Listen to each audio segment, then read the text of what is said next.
요한복음 14장 16절부터 20절까지의 말씀을 합독하시겠습니다. 자, 시작. 내가 아버지께 구하게 했으니 그가 또 다른 보혜사를 너희에게 주사 영원토록 너희와 함께 있게 하시리니 저는 진리의 영이라. 세상은 능히 저를 받지 못하나니 이는 저를 보지도 못하고 알지도 못함이라. 그러나 너희는 저를 아나니 저는 너희와 함께 거하심이요 또 너희 속에 계시겠습니다. 내가 너희를 고와 같이 버려두지 아니하고 너희에게로 오리라. 조금 있으면 세상은 다시 나를 보지 못할 터이로되 너희는 나를 보이리니 이는 내가 살았고 너희도 살겠습니다. 그날에는 내가 아버지 안에 너희가 내 안에 내가 너희 안에 있는 것을 너희가 알리라. 아멘.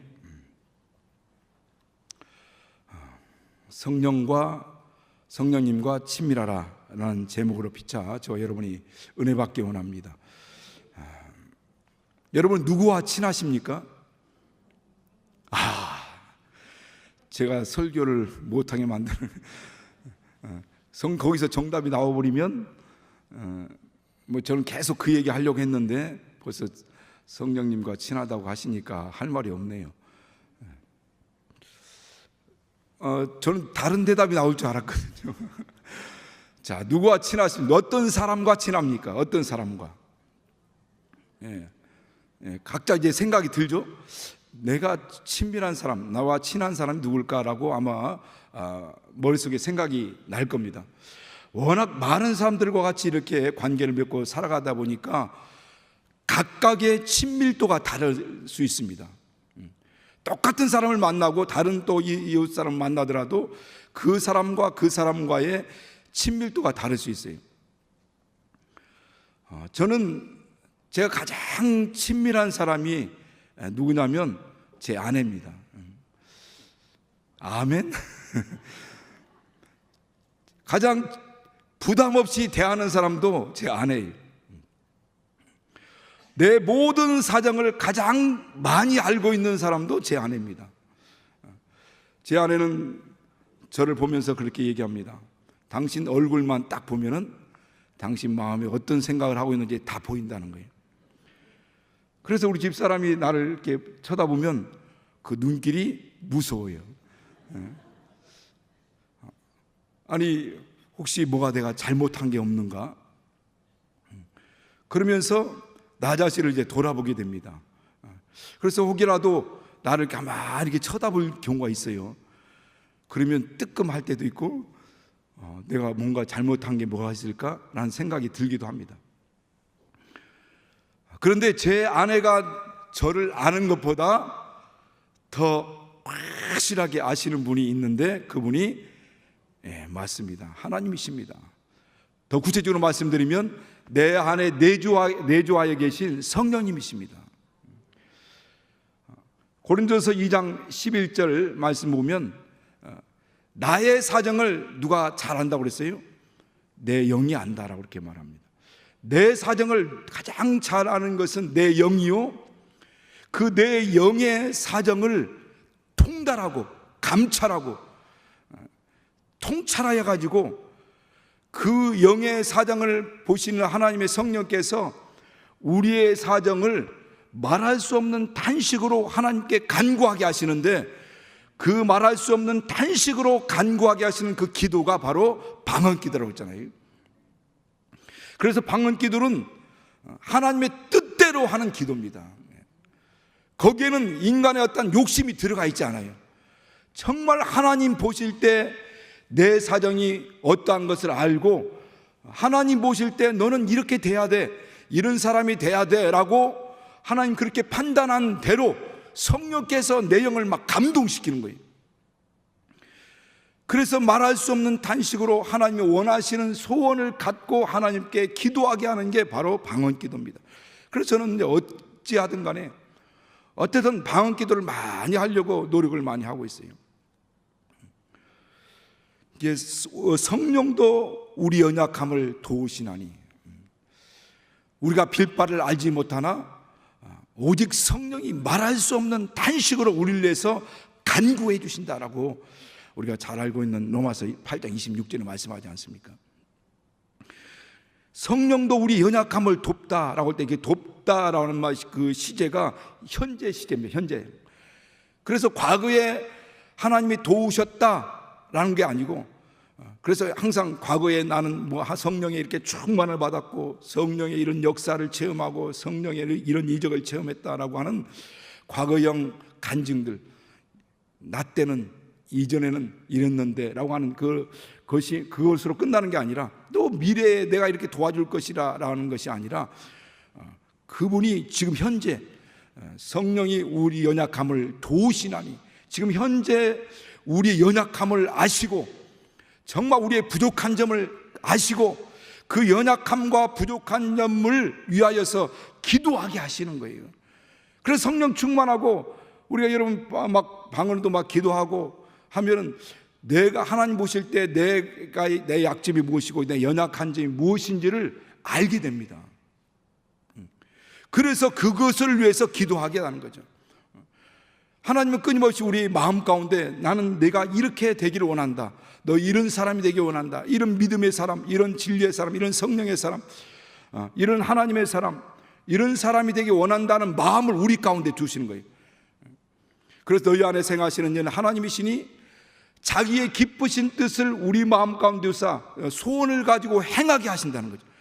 그분이 기뻐하시는 마음을 우리 마음 가운데 주셔요. 그래서 이렇게 해야 되는데 오늘 금요일에 나가야 되는데 그런 소원을 우리 마음 가운데 주셔요. 그런데 이렇게 순종해서 나오는 사람도 있고 버티고 안 나오는 사람도 있어요. 버티고. 그러니까 우리 마음 가운데 하나님 기뻐하시는 소원을 두시고 그 마음을 주시고 그 소원을 두고 행하게 하시나니 모든 일에 원망과 시비가 없이 하라고 그렇게 말씀합니다. 그분이 우리를 돕는다는 거예요. 그래서 오늘 우리가 주 안에서 신앙생활 잘 할 수 있는 비결, 다른 건 다 잊어버려도 잊지 말아야 될 한 가지 신앙생활, 성공적인 신앙생활 할 수 있는 비결, 그것은 다름 아니라 성령과 친밀해지는 겁니다. 성령과 친밀해지는 거예요. 성령과 친밀해지기 위해서 가장 첫 번째 단계는 뭐냐면 그분을 인정하는 거죠. 성령의 실존을 인정하는 겁니다. 그분은 눈에 보이지 않습니다. 그분은 느낄 수가 없어요. 우리 손으로 잡을 수 없어요. 그러나 그분은 실존하시는 하나님이라는 것, 그리고 그분을 환영해야 되는 거죠. 날마다 환영하고, 그리고 그분이 나의 삶 가운데 역사할 수 있도록 의지하는 겁니다. 그렇게 그 성령을 인정하고 그분을 환영하고 모셔드리고 내 안에 오신 그분이 나를 통해서 일하실 수 있도록 그분께 의지하고 그분에 의탁하는 거예요. 그게 바로 우리의 신앙생활의 이제 출발입니다. 우리 신앙의 출발이죠. 그래서 예수께서도 너희가 성령 임하시기 전까지는 이 성을 떠나지 말라고 그랬어요. 내가 아버지께 약속하신 그 성령을 보내실 것이요, 성령이 임하시면 너희가 권능을 받을 것이고, 그리고 성령이 임하시기까지 이 성을 떠나지 말라. 그리고 성령이 임하시면 능력을 받을 것이고 예루살렘과 유대와 사마리 땅끝까지 내 증인 될 것이며, 그때부터 하나님의 성령을 힘입어서 모든 걸 하라 이렇게 말씀하죠.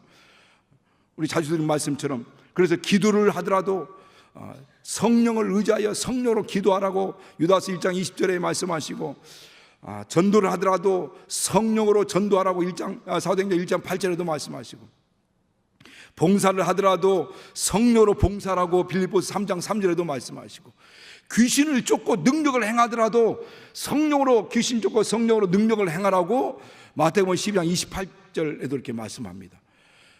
모든 일을 내 힘으로 하려고 하면 안 된다는 거예요. 성령을 힘입어 해야 된다는 겁니다. 근데 그 성령의 역사가 갑자기 어떤 강력한 어떤 힘으로 우리를 억압하고 압박하는 게 아니라 우리 생각에서부터 역사합니다. 생각 속에서부터 역사하는 거예요. 제가 어떤 말의 힘이라는 책을 보고 나서 너무나 감동을 받았어요. 조연삼 목사님 지금 말의 힘이라는 감동받아서, 야, 이거 나 혼자만 이렇게 은혜받고 감동받고 끝날 것이 아니다라고 생각해가지고 제가 담당하고 있는 예배당에서 이걸 공과로 만들어가지고 이제 전체 모임 때마다 이것을 나누고 있습니다. 지금 나누고 있어요. 지금도. 제가 지난번에도 말씀드린 기억이 나는데, 근데 거기에서 내가 충격, 그냥 내가 잊지 않고 마음에 갖고 있어야 된다라고 생각했던 것이 뭐냐면, 이 말에는 능력이 있다는 거죠. 그리고 죽고 사는 것이 혀에 달려 이 말에 있는데, 내가 말의 열매를 먹으리라는 거죠. 말의 열매가 있다는 거죠. 그 말이 씨와 같아서, 그래서 항상 이제 그것에 감동받아, 이 말이 씨앗 같아서 우리 삶의 씨앗으로 뿌려지는구나. 그래서 좋은 씨앗, 내 인생의 밭에 좋은 씨앗을 뿌려야겠다라고 생각하고, 그것을 그냥 듣고 잊어버리지 않고 계속 기도를 합니다. 하나님, 내 인생의 밭에, 내 삶의 밭에 가장 좋은 씨앗을 뿌릴 수 있도록, 가장 생명의 씨앗, 믿음의 씨앗, 또 흥하는 씨앗, 긍정적인 씨앗, 행복한 씨앗을 계속 말의 씨앗을 뿌릴 수 있도록 기도를 하는 거예요. 여러분들은 말씀을 듣고 잃어버리고 그냥 좋다 하고 끝나버렸죠. 저는 그 말씀을 붙들고 계속 기도합니다. 또 한 가지 기도하는 게 하나 있어요. 그것은 그 성경 안에 그 책 가운데 그런 제목이 있습니다. 예수를 내 생각의 파트너로 삼으라라는 그런 제목이 있어요. 그 말씀을 듣고 너무 또 감동을 받았어요. 그래, 성령, 이제 내주하신 분이 성령이시니까 이제부터 성령을 내 생각의 파트너로 삼아야 되겠다 결심을 했어요. 그래서 오래전부터 그때부터 아침 일어나면 첫 번째 생각하면서 기도하는 게, 하나님의 성령님은 내 생각의 파트너입니다. 성령님은 나의 파트너십니다. 내 생각의 파트너십니다. 그래서 내 생각을 주장하시고 내 생각을 주관해달라고. 그래서 내 생각의 주권을 성령님께 맡기겠습니다 하고 시작하는 거죠. 여러분, 생각이 뭡니까? 생각이라고 하는 것은 나와의 대화예요. 나와의 대화.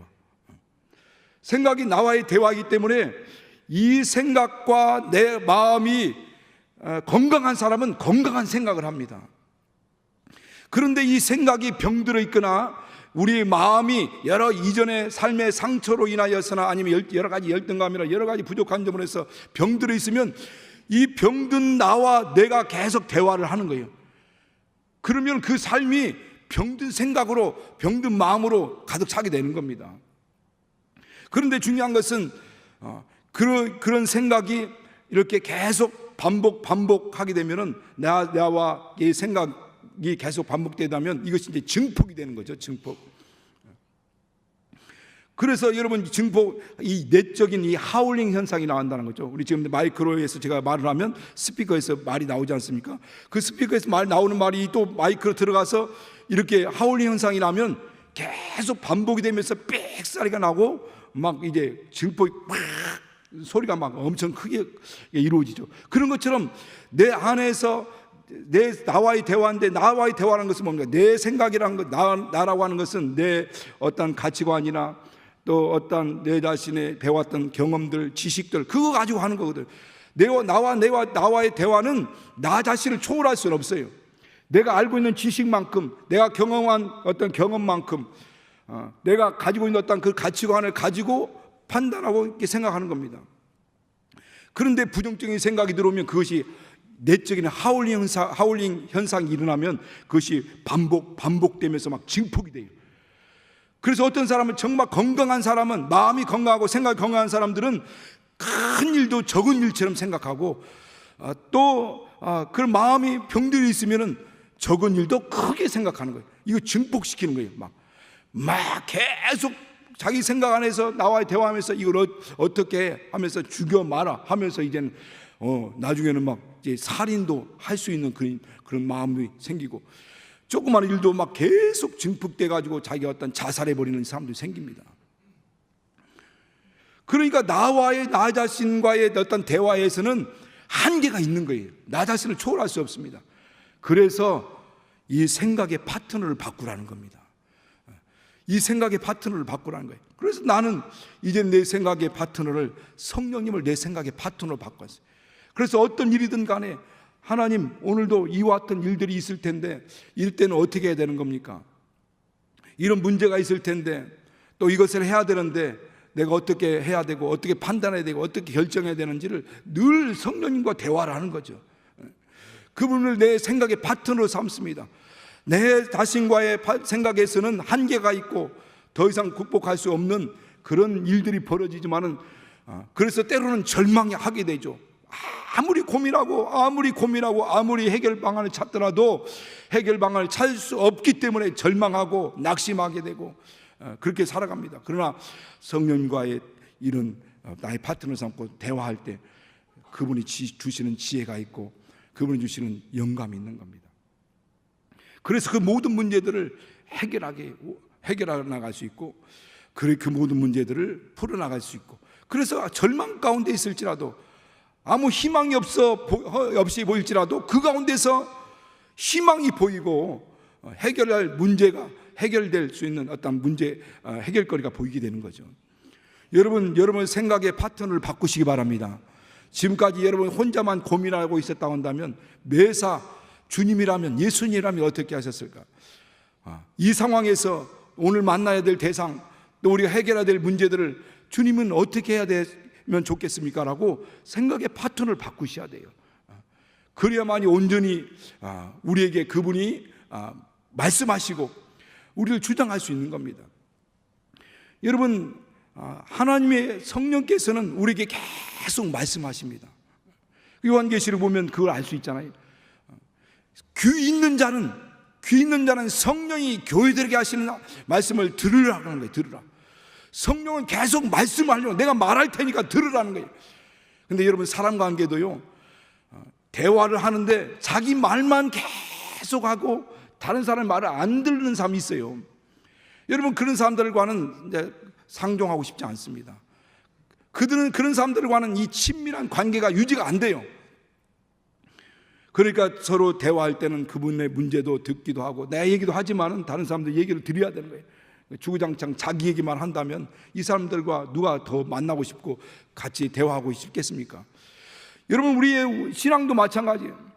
내 얘기만 하나님께 계속 아뢰기만 하고 이 기도에 대해서 하나님은 어떻게 생각하는지 이 상황에 대해서 주님은 어떻게 하기를 원하시는지를 그분과 대화하지 않는 겁니다.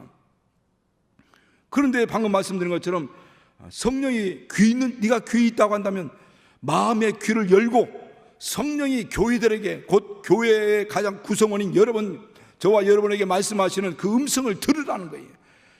귀 있는 자는 성령이 교회들에게 하시는 말씀을 들을지어다. 네, 이 중에서 조금 조는 분이 있어가지고 그분 좀 깨우려고 소리 좀 질렀습니다. 여러분 성령이 교회들에게 말씀하고 있어요. 교회가 뭡니까? 교회 구성원들이 여러분들의 모임이 교회 아닙니까? 그러니까 그렇게 말씀하시는 그 음성을 듣고 그렇게 믿음으로 순종하라는 거죠. 계속 그분은 우리에게 말씀하고 있습니다. 때로는 길을 가다가 말씀이 생각나기도 하죠.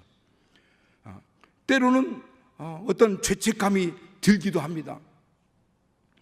때로는 어떤 선한 생각이 들어와서 누가 이것 좀 해야 되는데 라고 하는 이런 선한 생각들이 들어옵니다. 그러니까 말씀이 때로는 생각나기도 하고 선한 생각이 들어오기도 하고 때로는 내가 잘못했던 것이 얼굴이 붉혀질 정도로 정말 그 죄책감이 들어오기도 하고 그것은 성령이 우리에게 말씀하시는 거죠. 그 말씀을 듣고 믿음으로 순종하는 것. 비록 적은 감동이라도 믿음으로 순종하기 시작하면 하나님과 성령과의 신뢰 관계가 회복되는 거죠. 신뢰가 쌓이게 되고 그러면서 삶 가운데서 하나님의 성령의 역사를 경험하게 되는 겁니다. 그런 관계가 계속 이루어지는 거예요. 그래서 하나님과 친밀한 관계는 어느 단회적인 어떤 단회성으로 이루어지는 게 아니에요. 이벤트로 단회성 이벤트로 뭔가 바짝 해가지고 그분과 친밀하지 않습니다. 지속적인 그분과의 관계 가운데서 그 말씀을 듣고 순종하고 또 실천하고 하는 가운데서 그분과 신뢰 관계가 형성되고 친밀한 관계가 형성되고 그러면서 삶 가운데서 나도 모르는 사이에 하나님이 하시는 일들이 내 삶 가운데 이루어지고 성취되는 일들을 보게 되고 경험하게 되는 거죠. 오늘 이 본문에서 보면은 16절 이렇게 말씀하지 않습니까? 내가 아버지가 구하게 했으니까 또 다른 보혜사를 너희에게 주사 영원토록 너희와 함께 있게 하시리라. 예수님께서 또 다른 보혜사, 당신도 보혜사라고 하지 않습니까? 아버지 앞에서 우리와 관계를 연계해주는 보혜사. 그런데 또 다른 보혜사를 우리에게 주시겠다는 거예요. 그 보혜사가 오시면 너희와 너에게 보내줄 텐데 그는 너희와 영원토록 함께 할 뿐이라는 겁니다. 여러분, 보혜사가 뭡니까? 한자로 보면 보호할 은혜라고 스승사 해가지고 은혜로 보호하고 가르치는 스승이라는 뜻이거든요. 모든 거 은혜로 우리를 보호해 주시고 가르쳐 주시고 또 우리를 견인해 주시고 인도하시는 스승이라는 겁니다. 그분이 우리의 삶 가운데서 우리 내 안에 내주해 주셔서 우리를 보호해 주시는 거예요. 여러분, 과거 구약시대에 출애굽했던 이스라엘 백성들이 가나안 땅, 젖과 꿀이 흐르는 약속의 땅에 들어가는 그 가운데 40년 광야 생활을 했어요. 40년 광야 생활하는 동안에 하루도 빠짐없이 그들을 지키고 보호해주고 견해주고 인도하는 것이 있었는데 그게 바로 불기둥과 구름기둥이었습니다. 그래서 밤에는 불기둥이 그들을 비추어서 추위를 대표주고 낮에는 구름기둥이 있어서 해를 가리고 그래서 정말 더위를 막아주는 일들을 계속 해온 거죠. 결국 그 구름기둥, 불기둥은 그 천사들의 활동이라고 했잖아요. 그런데 오늘 우리의 약속의 땅, 저 천성 가는 그 가운데 이 지금 이 광야 생활입니다. 이 교회 생활이 광야교회 생활이죠. 이 광야교회 생활을 하는 우리를 보호해 주시고 우리를 지켜주시고 견인해 주시고 인도해 주시기 위해서 우리를 고와 같은 인생길 가는 날 동안 우리를 고와 같이 버려두지 않냐고 그분의 성령이 오셨습니다. 성령께서 오셔서 우리와 함께 내주하여 주셔서 우리를 비춰주시는 거예요. 그리고 견인해 주시고 인도해 주시고 주장해 주시고. 그래서 보혜사란 말이 위로자, 경호자, 돕는 자, 상담자, 인도자, 변호자 막 이런 의미가 많이 있습니다. 그러니까 바로 이 보혜사를 보내주시겠다는 거예요. 예수님께서 이 보혜사가 오면은 그분이 우리의 삶을 주장해 주신다는 겁니다. 여러분, 우리가 착각할 때도 있어요. 성령을 그냥 우리 안에 오신 분으로 그냥 그렇게 당연하게 생각하고 그냥 멀찍이 계신 분처럼 생각할 때가 있습니다.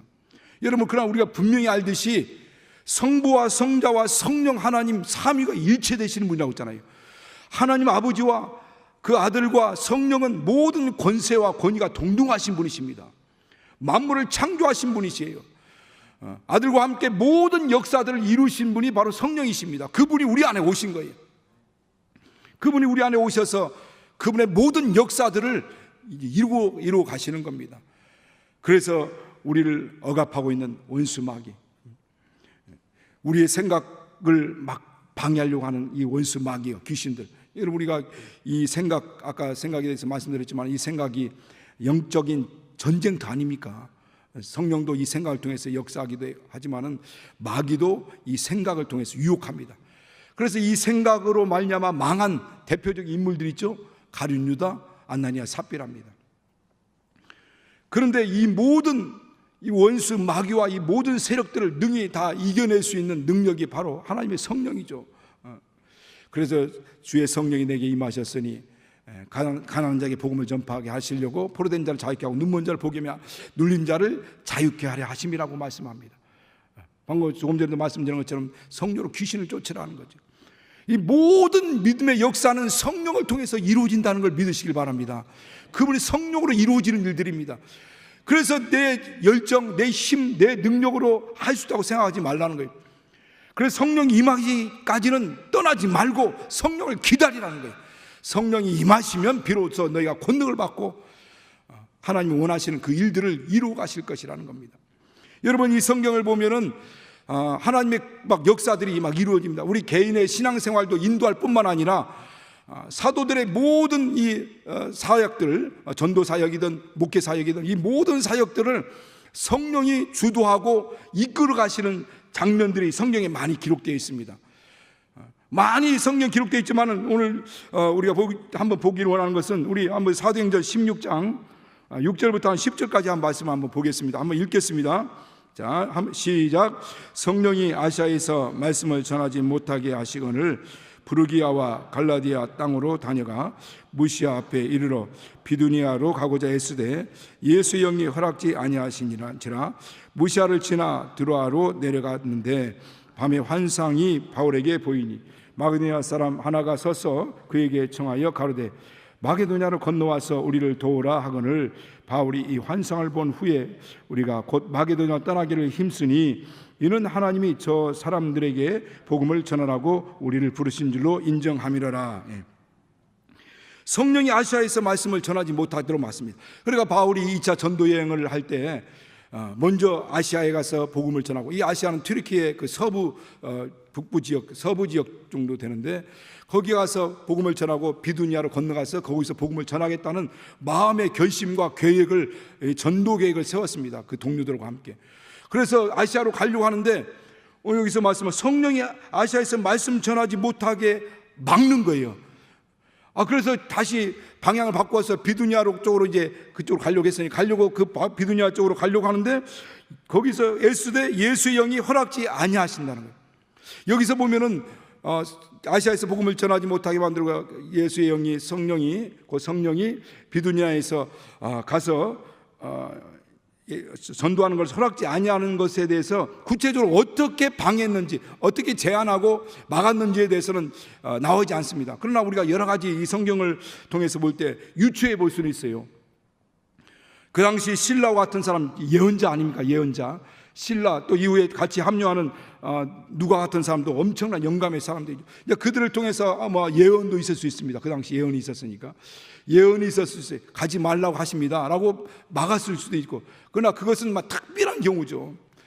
그런가 하면 오늘 바울 9절에서 말씀한 것처럼 바울에게 이렇게 환상이 보이면서 환상을 통해서 마게도냐 사람이 와서 우리를 도우라 하듯이 아마 환상을 통해서 바울이 아시아와 비두니아로 가는 것을 막았을 수도 있습니다.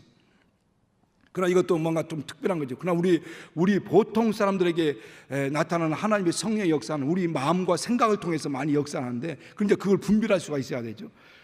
그러니까 하나님이 원하시고 기뻐하시는 일들은 마음의 어떤 평안과 기쁨이 옵니다. 확신이 와요. 정말 뭔가 다른 것과 타협할 것 없이 이건 하나님의 생각이다, 이건 하나님이 주시는 마음이다라고 하는 어떤 확신과 평안이 오게 되죠. 그런가 하면 하나님이 원치 않는 것은 마음에 엄청난 부담감이 와요. 부담감이 오면서 어떤 거부감이 생깁니다. 그러면서 성령께서 마음 가운데 강한 거부감을 갖게 만들어주는 거예요. 그래서 이거 하나님 뜻이 아니구나 라는 걸 알게 되는 거죠. 그러니까 이렇게 가려고 하는데 뭔가 그것들이 막히게 되고, 이쪽으로 가려고 하는데 그것이 또 뭔가 내키지 않는, 성령이, 예수의 영이 그 마음 가운데서 그걸 이렇게 애썼지만은 허락지 않는 거죠. 근데 그렇게 이렇게 저런 것을 우리 마음 가운데 소원을 두셔서 기쁨과 즐거움으로 하나님 원하신 뜻을 행하여 나가게 하고, 또 하나님 원치 않는 것은 강한 부담감과 거부감과 압박감이 와서 그것을 그걸 하려고 하면 할수록 자꾸만 더 압박감이 더 오는 거죠. 거부감이 더 오고, 그 길로 가려고 하면 갈수록 그것이 더 압박감과 거부감이 막 더 생기는 거죠. 바로 성령이 그것을 막으시는 겁니다. 그렇게 하지 말라는 거예요. 그러면 방향을 틀어야 되죠. 그래서 이 바울 같은 사람, 바울도 막을 때 그냥 거기 주지 않고 낙심하지 않고 정말 하나님 원하시는 뜻이 무엇인지를 같이 선교단원들이 같이 모여서 하나님 원하시는 뜻대로 나아갈 수 있도록 그 방향 인도해 달라고 그렇게 기도할 때 마침 환상 가운데서 마게도냐 사람이 나타나가지고 우리를 와서 도우라라고 환상 가운데 9절에 말씀하고 우리를 와서 도우라. 바울이 환상을 본 후에 우리가 곧 마게도냐로 떠나기를 힘쓰니 이는 하나님이 저 사람들에게 복음을 전하라고 우리를 부르신 줄로 인정함이라.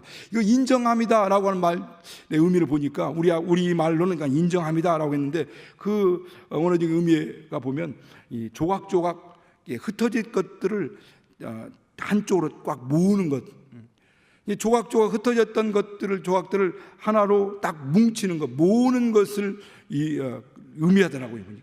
그러니까 여러 상황들을 볼 때 왜 이렇게 막을까라고 했을 때 성령께서 이 아시아 쪽으로 먼저 또 비두냐 쪽으로 가서 복음을 전하기보다는 먼저 우선해야 될 하나님의 타이밍, 하나님의 우선순위가 뭔지를 가르쳐줬는데, 마게도냐 곧 유럽 쪽으로 가가지고 그쪽으로부터 복음이 들어가기 시작하도록 하나님이 그 복음 계획을 세우고 하나님 그들을 인도하는 겁니다.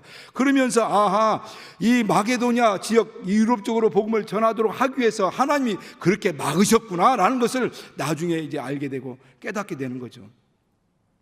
그러니까 오늘 우리가 이 살아가면서 많은 어떤 방해가 받는 곳, 그곳에 하나님의 역사가 더 강력하죠. 그래서 성령의 역사하는 것은 마귀의 역사가 더 강하다고 하지 않습니까? 하나님 마귀, 원수 마귀가 가장 방해하는 것이 뭐냐면 하나님의 성령과 친밀도입니다. 왜냐하면 이 인간이 연약한 인간, 그래서 우리 인간의 연약함을 도우신다고 하지 않습니까? 인간의 연약한 인간이 아무것도 할 수 없는 존재가 전능자의 능력을 힘입어서 그 능력으로 역사하기 시작한다면요, 마귀의 모든 계획은 다 산산조각이 날 수밖에 없는 겁니다. 그래서 어찌하든 간에 이렇게 저렇게 시간을 통해서나 환경을 통해서 물질을 통해서나 성령과 우리 성도의 관계가 이렇게 친밀해지는 것을 막아버려요. 거기에 모든 어떤 그런 에너지를, 어떤 힘을 그쪽에 막 다 쏟아붓는 겁니다. 그래서 분리시키는 거예요. 이간시키는 겁니다. 그리고 더 나눠지게 만드는 거죠. 여러분, 전쟁이 일어나면은 그 가장 중요한 요충지, 전략상 요충지에 모든 화력을 다 쏟아붓죠. 내일이 현충일입니다. 그런데 우리 1950년 6월 25일 한국 전쟁이 일어났을 때 엄청난, 아마 정말 많은 전쟁터가 다 비참하지만은 엄청난 전쟁의 그런 비참한 전쟁이 일어났던 몇 가지가 있더라고요. 그 중에서도 이 휴전 협정이 이루어지는 그 즈음에 마지막 정말 땅 1cm라도 그 땅을 빼앗기 위해서 막 몸부림치며 치열한 전투가 있었던 그때 1952년 10월 달